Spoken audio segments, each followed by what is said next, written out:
Hey guys, welcome back to the Big Intentions podcast. I'm your host, Iralyn, and I'm so glad that you clicked on this episode today.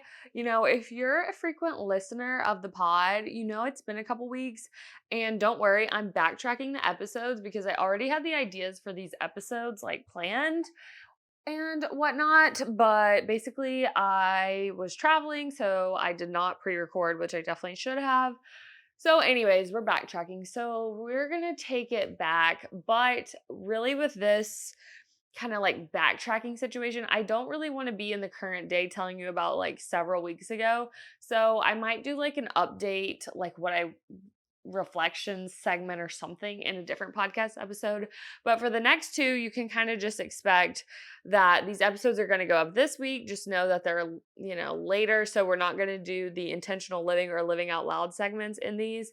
And also, I'm switching up the layout. You might have noticed my background's a little bit different. So now instead of the side of the bed, I'm on my bed because this is just way more relaxed and cozy. And it just felt right. But here is the downside to all of this is right across the street are construction workers who definitely are looking in at me probably right now as I do this. And they're like, she has a camera set up. She's laying on a bed. Sus, really sus, right? Blinds are open, but here we are. So no worries. It's fine. It's all gonna be fine. And also, yeah, I really should have got more cozy for this, but like I just already had this shirt on, and since I'm batch recording these episodes, I'm gonna have to change anyways. I was like, I don't need 5 million outfit changes. And the next one is gonna be way more like cozy. You guys will see. So this one hopefully will go up this week. So regular scheduled programming coming back Thursday. The original pod for Thursday was going to be up then. We're just going to get like two bonus episodes since I missed out a couple weeks ago. So anyways, that's kind of like the lowdown, some of the housekeeping things that I wanted to talk about. No idea if this is a flattering angle. So, you know what? Just bear with me on this. You can give me feedback below. If you're watching on YouTube, just let me know. Like, do you like the setup? Is it cozy? What's your vibe? Like, I feel like I had to have the blanket to cover myself. I don't know, it just felt right. So, anyways, but if you're just listening, then welcome, welcome. I'm just in your ears. Like, you don't get to see my face, so it's fine. But here we are. So, let's just okay, that's all the housekeeping things. So let's just really dive into words to live by because we're just going to go right into the episode. And I always like to tie in the topic of the episode with my words to live by, my quote of the week or whatever. So this is the quote. This is from Pinterest. And I mean, it's from somebody who said this quote, but I'm just going to say from Pinterest. That's where I found it. So, anyways, it goes, it's a privilege to live in a constant existential crisis. It basically means everything else is already taken care of, and the only thing left to worry about is the condition of your soul. So, also, if you see me like looking at this notebook, this is where I write down like all my thoughts and feelings, what I want to talk about on the pod. So, anyways, this quote, existential crisis. Obviously, you clicked on this episode. We're talking about how to get out of a spiral, how to deal with an existential crisis. So, this quote really put into perspective the idea of an existential crisis, and it allowed me to feel okay and kind of good about having existential crises. I'm going to mess that up the whole time of the podcast. So, like, just know I'm aware of that right now, like the grammar of the crises and crisis, whatever. Okay. So I think it's good to kind of have this perspective for the idea of an existential crisis because it really allows me and it gave me almost like permission to have an existential crisis or to embrace them because I really it's just like a silly little spiral. It's like Delulu land, whatever. I think it's okay. And I don't really need to blow those out of proportion and take the spirals too serious. That's what all it is a spiral. And like you can bounce back from it. It doesn't have to like change the course of your life. Like because you had one crisis, you had one meltdown, you had several sessions of downward spiral. Like that can just be what it is and move on. And so the fact that you have the capacity to spiral and question your whole life, then that's really a good sign, because all of your other needs are being met. You're well fed. You're like like all of those, what's it called? The Maslow like pyramid, like hierarchy. It's like your shelter, safety, whatever, all of that's being met. And now we're at the top and we're just like, oh, so like what is life? You know what I mean? And so I just think that is really a good sign. This quote really kind of helped me to put that into perspective. And just next time you're in a spiral, just think of that quote because it really, I think, is a great way of looking at it. So let's just dive right into the podcast topic, which is obviously getting out of a spiral, getting out of a rut, how to deal with an existential crisis. So, first, we need to dive into what those terms, like, what does that even mean? How can you even notice or recognize if you're in that type of situation? So, likely, if you clicked on this episode, maybe you are going through that. You're trying to get out of a rut, trying to get out of a funk. You're spiraling, existential crisis. We're more so focusing on spirals and existential crisis, but it's kind of all like in that realm. So, anyways, how to really, recognize that and deal with it.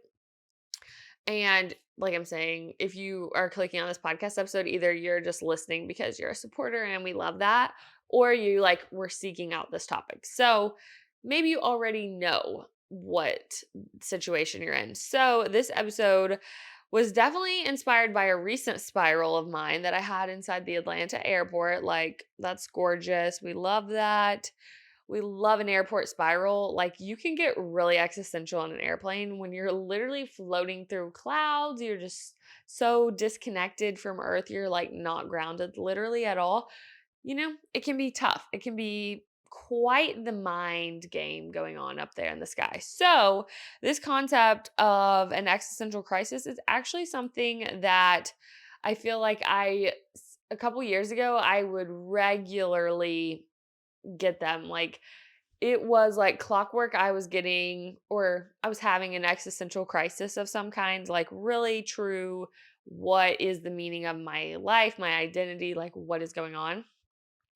And I feel like maybe that's common for just like 20-year-olds. Like, when you just graduate college, you really don't know what you're trying to get out of life. You don't really know like what's going on, what you're doing with your life, where you're living, who your friends are. Like, it's really a confusing time. There's a lot of change happening. So like I get why that would be a thing, but also so like I don't think I have them as regularly, but I definitely think it has something to do with my cycle because there will be like just a couple days every month where I'm like super existential and then it's like back to normal. So it ebbs and flows. So, anyways, all that to say, it's like I know what I'm talking about here. Like, I have been dealing with these existential crisis, and that's okay. So, anyways, basically the whole gist of just like embracing, like, you know what, yeah, okay, let's say you have an existential crisis, like, that's fine. So we need to be aware of them and to really truly understand when we're having them. So basically, that's extremely draining and disruptive to your life to always be having an existential crisis. So my most recent spiral was at the airport, which is like the least ideal environment to have, that kind of crisis. So let's break down the crisis and spiral. Like, what is it? So an existential crisis is an inner conflict characterized by the impression that life lacks meaning or by confusion about one's personal identity.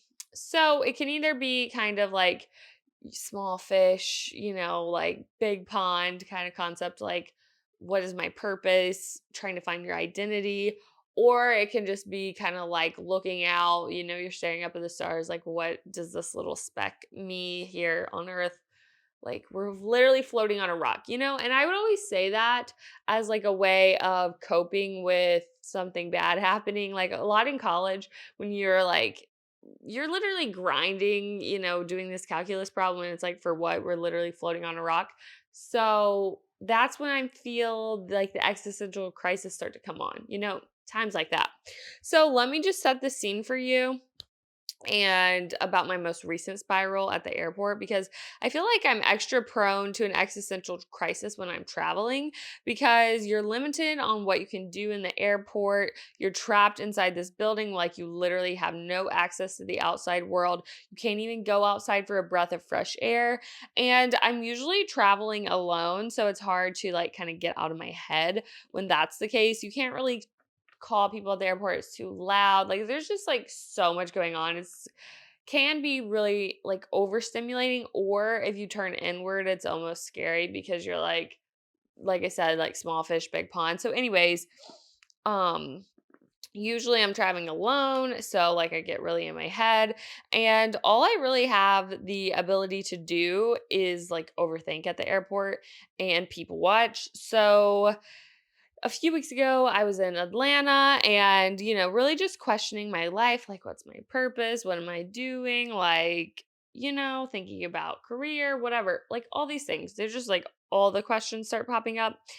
I also tend to think about my future a lot, which in turn leads me to like sometimes a spiral because I don't nothing's certain. So uncertainty definitely leads me to spirals like when I am not in control. So, that's kind of like what's going on in my brain, and it's such a mind game in the airport because you feel so helpless and like life isn't really your own because you're just at the mercy of like these airlines, the pilots, whatever. You're just like I don't know, it's just like you're in the simulation at the airport a little bit.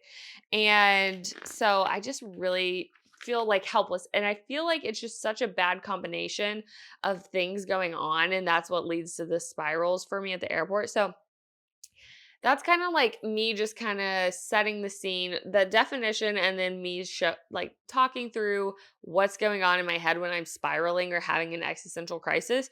And I think hopefully that will give you like a good depiction of what a spiral or existential crisis is, at least for me, because I want to just kind of like you have to know what you're dealing with before you can like dive into it and try to problem solve it. So, similar to an existential crisis is a spiral, and a spiral is a situation where a series of negative thoughts, emotions, and actions continuously feed back into themselves. So, this is like a negative compounding event. A lot of times this would be like a downward spiral type of thing. So spirals to me are like a light version of an existential crisis because spirals are kind of easy to find yourself in. These are things that could just be like day to day, like I'm spiraling, one thing set me over the edge, now I'm spiraling. Negative thought after negative thought compounds, then that can lead to like an existential crisis. So to me, it's like spiral, existential crisis. So, anyways, it's kind of easy to slip into the spiral once that negative thought is like pops in your head and you start to overthink that. And then you just like dramatize it and take it entirely too far. And I feel like that's where the problem occurs. So, obviously, I don't want to just talk about like, oh yeah, I'm spiraling, like, haha. We want to problem solve here on this podcast and talk about solutions, talk about our intentions to deal with these kinds of situations that arise and how to get out of a spiral, how to exit your spiral, how to deal with your existential crisis. So, first, let's go into the spiral because it's kind of like I feel like the more day to day, like you could encounter a spiral, but then like on a more grand scale, how do you deal with the existential crisis? So, how do you exit a spiral? Number one, you have to be aware. So, you have to recognize when you're in the spiral. So, that's the whole point of me like trying to talk through, give you the definition of the spiral, give you my personal anecdotes with this. So this is crucial if you're prone to spirals frequently. It may be hard to distinguish a downward spiral if you're constantly like in this state, if you have negative self-talk going on all the time. That could be the same as you're like constantly in this downward spiral. So, if you notice a series of negative thoughts or emotions, or you notice a situation that you're kind of like just blowing way out of proportion, then it's important to recognize that as a spiral. You have to be aware of it if you want to like overcorrect it and get back on the path of like just mental, solitude, not mental just like the right path of thinking, because the spirals can be, like I said, detrimental. Like, we don't want to spiral. It's not ideal. It's like the spirals. Sometimes it could be you watch a TikTok and then you spiral and then you're like researching all this stuff. We've all been there. But first step in like exiting your spiral is being aware, hey, okay, I recognize like I'm kind of spiraling. Like I keep going down this negative self-talk, like this negative thought just keeps snowballing, like it's rolling down the hill, it's gaining more traction. Okay, this isn't cool. Like too much is going on. Now I'm like, oh, I'm literally the worst. And like that's when the negative self-talk, it just gets too much. Or it's like one situation happens that's like kind of negative, but it's all about perspective. So you're viewing this situation as negative when it doesn't really necessarily, it's like neither good nor bad. It's just like the facts, like this is what happened. And you just take it, dramatize it, blow it all way out of proportion. And you're like, everybody hates me. Like everybody's out to get me. Like, listen, like I've been there, like totally. I do that all the time. Still do that. But that's just like, that's whenever you recognize those things, that's when you're like, okay, I'm spiraling. So the next way, kind of next step of exiting your spiral is choosing self compassion over self criticism. So oftentimes my spirals, are a matter of, um, extreme self-criticism. So it's a matter of setting unrealistic expectations and looking too far into the future rather than living in the present moment. So if this occurs, the self-criticism really creeps in and I really talk down on myself. That negative self-talk happens. And it's really hard to kind of like talk yourself up and hype yourself up when it's already gained all that traction. So in order to break this cycle, you have to eliminate shame and self-punishment through self-compassion. And so how do you have self-compassion? Like that sounds easy, but like compassion does not come easy to me. Like for myself, for others, I don't know, maybe I'm like stone cold a little bit, a little cold-hearted, not really, but like it just seems like that sometimes with compassion because I'm really self-critical and I can be critical of others, like if I'm being honest. So I just always have like such high expectations for myself and for others. And I have the whole podcast episode on expectations and how, really we shouldn't have expectations. We should just have standards, whatever. I'll link that below because that was a really good one. I need to re listen to it because I still struggle with that. So, anyways, how do you have self compassion? So, one, you have to notice when you are in pain without detaching from the pain. You're just like recognizing, hey, I'm like talking kind of mean to myself. Like the negative self talk is present. So, also, you have to normalize being in distress. That's just part of being human. Like having that kind of mental, like, okay, yeah, I'm in distress right now. Okay, that's okay. That's a human thing to do. I don't need to even be more self critical than I already am for being self critical. Like, not beating yourself up for beating yourself up, basically. And then you have to offer yourself kindness. So, obviously, not easier said than done. So, one way to do this would be to just like literally get out a piece of paper and like write down all your accomplishments. I think that's super helpful when it comes to like kind of trying to distract your mind, like trying to have compassion for yourself, really understand like, hey, okay, why should I be compassionate for myself? Like give yourself reasons if it's hard for you to like just come up with them on your own other than like you just should be nice to yourself. Like if you don't love yourself, like who's going to kind of thing. If you don't treat yourself nice, if you don't hype yourself up, like who's going to? So rather than just the negative self-talk with your situation, really view it from an outsider perspective because likely instead of chastising yourself, really establishing a game plan or action plan on how to get out of or solve the problem you're in. Because oftentimes, like, if you were to present your problem or your negative emotion or your situation, whatever, to a friend, they're not going to immediately be like, yeah, that was so dumb. Like, I can't believe you did that. That was stupid. Why would you do that? They're going to be like, okay, yeah, I understand that maybe wasn't the best move. I see where you kind of messed up a little bit, but here's how you can correct it. And they're going to offer you solutions. They're not just going to like, stab you and twist the knife kind of thing if you have good friends.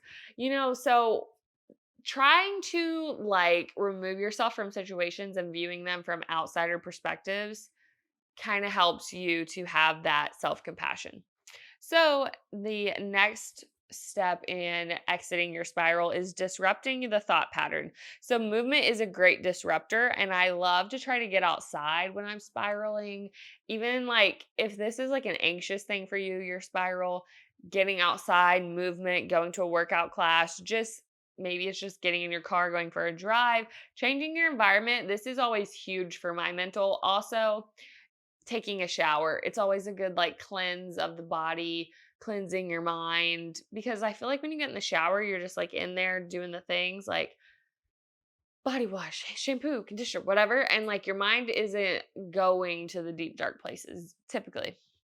So, the concept of touching grass, that's what you really need to help, you know, get over the edge of your spiral, like get out of the hole that you're digging yourself in. Another step is talking to humans. It can be easy to isolate yourself when you're in a spiral or not wanting to like put your problems on somebody else. So you don't even have to talk about your spiral with these people. You can maybe just simply use the your friends, family, whatever as a distraction and kind of it puts into perspective like whatever you're thinking about probably isn't really that deep. You might be making it bigger than it really needs to be in your head. So or if you do talk to like your friends about your spiral, usually they could offer up some sort of advice and or anecdotes, whatever it is that might help put into perspective your thing, offer up solutions, things like that. So these are some of my tips for exiting your spiral. Like, we don't want to stay in the spiral. We want to be on the upward, gaining traction, like climbing towards our higher self. You know what I mean? So, the existential crisis. This is similar and in many ways, typically an existential crisis is questioning the meaning of life, your values, your purpose. So let's just kind of dive into how to deal with your existential crisis.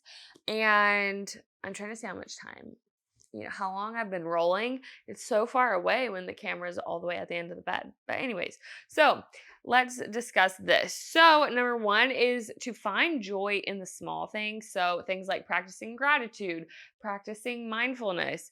These are like all tips in pretty much every like self help, self care, whatever, how to do better, be better, whatever.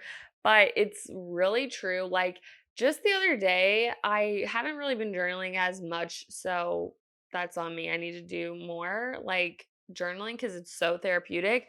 But it's so true. Like if you write down what you're grateful for, or even if you just think of these things at night before you go to bed, it just is really such a mood changer and really just recognizing all of the privileges and blessings that you already have in your life.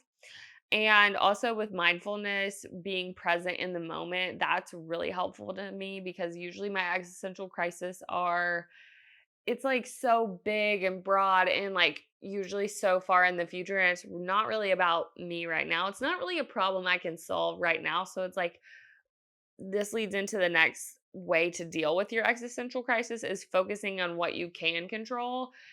All you can do is all you can do. And if it's something that you can't control, okay, make a game plan and an action like list steps to follow to actually improve or take strides to solve this problem. But otherwise, if it's something you can't control, what are you going to do about it besides worry? Like, well, literally, what's the point? You're wasting your time. So, the next way to deal with an existential crisis is to really, okay, if it's something that's occurring so often, really dive into a personal like identity and personal rebrand almost. Really take time to sit down and write out your values, write out your beliefs, really identify like who you are at your core because that might help with like correcting we're limiting these existential crises. Because if you find that your values are this, this, and this, and you start to evaluate your life and they're not lining up, okay, that would make sense while you're having these existential crises all the time.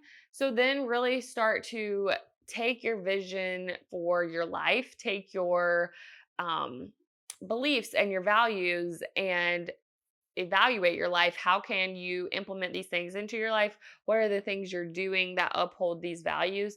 And it really will start to, you know, help you limit these existential crises that you're having, because otherwise you're just going to constantly be spiraling if you feel like you're living a life that's not your own. So like that kind of ties back into the whole concept of big intentions and setting intentions, being intentional with your life. That's what all my podcast topics are really tying back to at the end of the day, is really taking the time to be present in your life and evaluate it so that you are living a life that you're intentional about. And then in turn, you might have one or two random existential crisis here and there, but overall you're really going to limit the amount of crises and spirals if you're being really intentional in your day to day.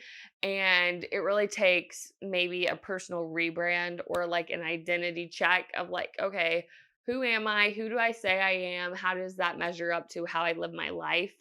And because ultimately your beliefs determine your destiny. So these are just some of the ways that I would recommend you exit your spiral, you deal with your existential crisis. And these are all things that personally I could implement or have implemented into my life to help me deal with these things, because like I said, I be spiraling, I be delulu, I be in the existential crisis, and it's really just like not fun and it's totally not productive. So if you find yourself in this situation, listen back to this episode and hopefully it's helpful to you. It gives you some action steps in order to kind of like skirt out of the spiral. So I hope that you guys enjoyed this episode, and I will catch you several more times this week. So don't worry, we'll have some more lighthearted, fun conversations towards the middle and end of the week. So if you guys liked this podcast episode, please like this video if you're watching on YouTube, comment, don't forget to subscribe to my channel. And if you're listening to this on Spotify or Apple Podcasts, please leave a 5-star rating and review. That helps the podcast so much and I really appreciate it. Thanks. Love you guys. You can find me on Instagram at Iralyn12. Let me know what you thought of the podcast episode. And yeah, that's all I have for you guys. Thanks so much. Love you. Bye.